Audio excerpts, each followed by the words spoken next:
ఓటర్ల ప్రత్యేక సవరణ జాబితా సర్ ఏదైతే ఉందో, ఆ సర్‌కు సంబంధించి ఇంటింటి సర్వే అనేది ముగిసింది. ముగిసిన తర్వాత దాదాపు 45,00,000 ఎన్యుమరేషన్ ఫారాలు తిరిగి రాలేదంటున్నారు. వీళ్ళు ఇవ్వలేదని కొందరు, తిరిగి రాలేదని చెప్పి వీళ్ళు. మొత్తం మీద 45,00,000 ఓట్లయితే అఫీషియల్‌గా ఎగిరిపోయాయి. 45,00,000 ఓట్లు. అండ్ కొన్ని లక్షల ఓట్లు హోల్డ్‌లో ఉన్నాయి. తర్వాత ఇప్పుడు నోటీసులు ఇస్తారు. నోటీసులు ఇచ్చిన తర్వాత వివరణ ఇవ్వాలి. ఈ హోల్డ్‌లో ఉన్న ఓట్లు ఎట్లాంటివి తెలుసా? సర్‌నేమ్ అప్పుడు పూర్తి ఉంది. ఇప్పుడు సింగిల్ లెటర్ ఉంది.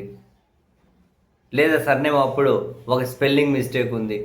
స్పెల్లింగ్ మిస్టేకులతో కూడా ఇటువంటివి ఆపేసుకుంటూ వెళ్తే స్పెల్లింగ్ మిస్టేకులు ఒక్క ఒక 1300, 1400 ఓట్లు ఉన్నటువంటి మా గ్రామ పంచాయతీలోనే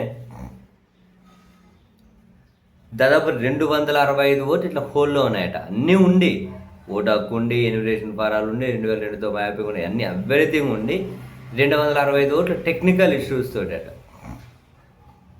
అంటే ఏంటి? ఇనిషియల్ మిస్టేక్ పడింది. ఎవరిది? వాళ్ళు ఏమన్నా పెట్టుకున్నారా ఇనిషియల్ మిస్టేక్? అధికారులదే కదా! ఎవరిది తప్పు మరి? అధికారులదే కదా! దాన్ని గాని ఇప్పుడే కరెక్ట్ చేసి హోల్డ్‌లో లేకుండా క్లియర్ చేయాలి కదా! దానికి మళ్ళీ నోటీసులు ఇచ్చి, వాళ్ళని పిలిచి, వివరణ తీసుకొని, ఇంకేమన్నా ప్రూఫ్‌లు చూపెట్టమని, ఇంకేమన్నా చూపెట్టమని.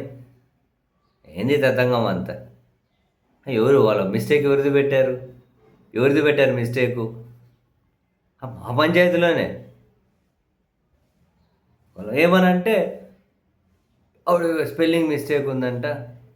చూసుకోలేదంటే ఏమో వాళ్ళే ఇచ్చారు ఓటు ఉంది కదా అని వేసుకుంటూ వచ్చాం. అంతే కదా ఎవరైనా చేసేది. ఎన్ని తప్పులు పెట్టారో ఓట్ల కార్డులలో వీళ్ళు ఎన్ని తప్పులుంటాయి? అవి ఏమన్నా సక్రమంగా ఉంటాయా? ఆ ఓటర్లు సరి చేసుకోమని చెప్పి అది తర్వాత ప్రక్రియ ఎప్పుడైనా పెట్టుకోవాలి. ఓటర్లు సరి చేసుకోండి, పేరు పెట్టుకోండి, అది ఏదైనా ఓటు ఉన్నప్పుడు వాళ్ళు ఏదైనా ఇంటి పేరు చెప్పి ఏదైనా డాక్యుమెంట్ చూపెడితే ఆ పేరు పెట్టుకోవాలి.